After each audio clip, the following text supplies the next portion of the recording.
10:25 নাগাদ। হঠাৎ বলতে অ্যাক্সিডেন্ট তো হতেই পারে, তার ছিঁড়ে গেছে, তার রেল লাইনের ওপরে পড়েছে, তার জন্য গেট ফেলা হয়েছে। এবার লোকালিটি তো এখানে বেশি, সেই হিসাবে একটু অসুবিধে হচ্ছে মানুষের। এবার আমি জানি রেলের কাজ তো ফার্স্ট কাজ, খবর দেওয়া হয়েছে, ইমিডিয়েটলি খবর দেওয়া হয়ে গেছে। আরপিএফ এসছে, গাড়ি এখন আসেনি, সারতে এসে যাবে। এবার আশা করি খবর চলে এসছে 9 বাজে কোথায় গাড়ি আসছে। হ্যাঁ, আমতার লোকাল, এইটা ডাঁসি স্টেশন লোকাল। না না না, কোনো কিছু হয়নি। এমনি জাস্ট যখন হয়েছিল তখন কিন্তু বাইকে করে একজন পারাপার হচ্ছিল, তখন তো গেট খানিকক্ষণ আগে গেছে, একজনের হাতে শর্ট লাগে। মানে যেহেতু গাড়িটা ভেজা ছিল সেই হিসাবে হাতে শর্ট লেগেছে তার। সে বাড়িতে আছে, সুস্থ আছে। আপনার নাম? আমার নাম অরবিন্দ মাহাতো। গেটম্যান ফোন করলো, ফোন করার পর বললো রেলের তার ছিঁড়ে গেছে। তারপর গেট ফেললো, গেট ফেলে তো দুদিকে অফ করে দিল লাইন। তারপর দুদিকে লোক যাতায়াত বন্ধ করে দিল। বন্ধ করার পর তারপরেও আধ ঘন্টা ধরে লোক চলাচল করতে পারেনি।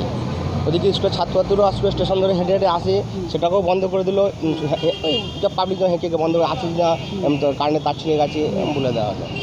তারপরে 45 মিনিট 1 ঘন্টা পরে রেলের কর্মকর্তারা এসেছে, তার আগে আসেনি কেউ। প্রাণহানি ঘটনা ঘটতে মারাত্মক প্রাণহানি ঘটনা ঘটে যেত। আমি যদি না স্লিপ খেয়ে চলে যেতাম, রেলের তো নেগলিজেন্সি আছেই।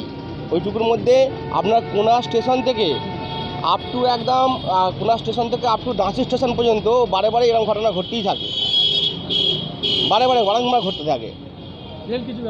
রেল কোনো রকম কোনো কিছু ব্যবস্থা নেয়নি। এমনকি আমাদের ওখানে যে রেলের যে রাস্তাটা আছে, মানে ছোটো মন্দির পাশে রাস্তা, তেঁতুলপুরের যে মেন রাস্তা, সেখানেও কতবার মানে মানুষ কেটে গেছে, তাহলেও রেলের কোনো ভূক্ষেপ নেই, রেলের কোনো ব্যাপার নেই। ওখানে যাতায়াতের রাস্তাটাও যদি একটা গেট বসে যাতায়াতের আবার রাস্তাটাও যদি করে দেয় তাহলেও ভালো হয়। তেঁতুলপুরের মানুষও যাতায়াত করতে পারবে। ওই একটা রেল লাইনের মধ্যে যাওয়া অসম্ভব ব্যাপার হয়ে পড়ছে। সৌরভ মালিক। আমি তখন বৃষ্টি হচ্ছিল, হঠাৎ করে বৃষ্টি এসে গেছে। বৃষ্টি হওয়ার পর আমি গাড়ি ট্রেনে যাচ্ছিলাম। গাড়ি ট্রেনে যাওয়ার পর রেল লাইনে ওঠার পরেতেই তারটা ছিঁড়ে পড়ে যাওয়ার পরে বমের মতন বাস করতে শুরু থাকে। পাশ ফিরে দেখি যে রেলের তার ছিঁড়ে ওই রেলের যে পাতার সঙ্গে পড়ে আছে। তখন রেলের পাতার সঙ্গে আগুন জ্বলে উঠছে, মাঝে মাঝে আগুন জ্বলে উঠছে ওই পাতটাতে। তখন গাড়িটা আমার উপর দিকে কারেন্টের হেতু উপর দিকে উঠে দেয় গাড়িটা। আমি তখন ওপারে চলে যাই। গাড়িটা অনেক স্পিড ছিল বলে সহজে পার হয়ে যেতে পারি, অনেক দুর্ঘটনার হাত থেকে রক্ষা পেয়েছি। তবু গা পা একদম পুরো মানে শর্ট মারার মতন হয়েছে, কাঁপিয়ে দিচ্ছে একদম পুরো। নর্মালি ওটা হয়েছে যেহেতু রেলের গাফুলিতে যে কাজ ছেড়ে যাওয়ার পরেও কোনো রকম আসেনি, রেলের কোনো কর্মকর্তা আসেনি, বা রেলের আরপিএফও আসেনি, পুলিশও আসেনি। তারপরে ওই স্টেশন ধরে স্কুলের ছাত্রছাত্রীরা আসছিলো, তেঁতুলপুলি হাই স্কুলের ছাত্রছাত্রীরা আসছিলো। ওদেরকে তো একটা সতর্ক করি, ভিজে সতর্ক করা, ওরা যা সাইড হয়ে যায়। তখনও কারেন্ট অবস্থা ছিল, তখনও আওয়াজ হচ্ছিল। এটা তো রেলের একটা ভীষণ গাফিলতি বলে মনে হচ্ছে। প্রাণহানির সংখ্যা হতে পারতো, কিন্তু আমরা সতর্ক করে দিচ্ছি বলে প্রাণহানির সংখ্যা হয়নি, আশঙ্কা হয়নি। তখন অনেক লোকও থাকে, ধরেনি তো, দেখেনি। তখন বৃষ্টি এসে গেছিলো না, তো যার ফলে ফাঁকা সময় হয়ে গেছিলো। তাহলে তারপর কতক্ষণ পরে এলো?